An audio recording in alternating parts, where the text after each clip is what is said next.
ஒரு கிராமத்தின் எல்லையில் ஒரு காடு இருந்தது.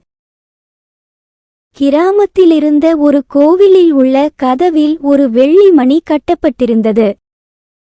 ஒரு நாள் ஒரு திருடன் மணியை திருடிக் கொண்டு காட்டிற்குள் ஓடிவிட்டான். ஆனால் துரதிர்ஷ்டவசமாக அன்றே அவனை ஒரு புலி கொன்று தின்றுவிட்டது.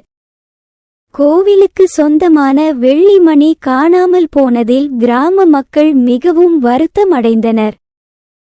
அன்று இரவு அந்த மணி அடிக்கும் சத்தம் கேட்டது. பல பக்கங்களிலிருந்தும் மணி ஓசை கேட்பது போல் அவர்களுக்கு தோன்றியது. இதைக் கேட்டு அம்மக்கள் பயந்துவிட்டனர்.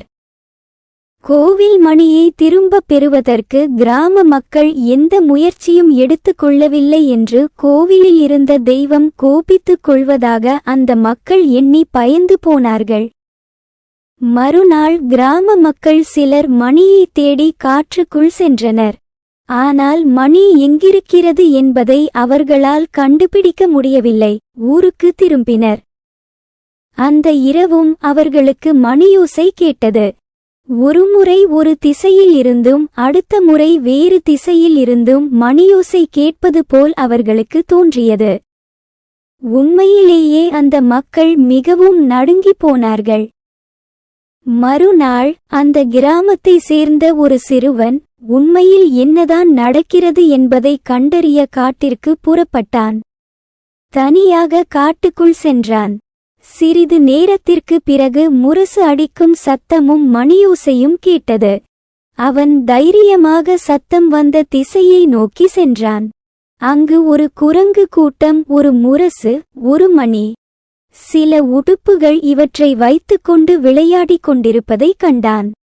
குரங்குதான் மணியை அடித்து ஓசையை எழுப்பியிருக்கிறது. மரத்திற்கு மரம் தாவுவதால் மணியோசை வெவ்வேறு திசைகளில் இருந்து கேட்கிறது என்பதையும் சிறுவன் உணர்ந்து கொண்டான். அவன் அங்கேயே பொறுமையாக காத்து கொண்டிருந்தான்.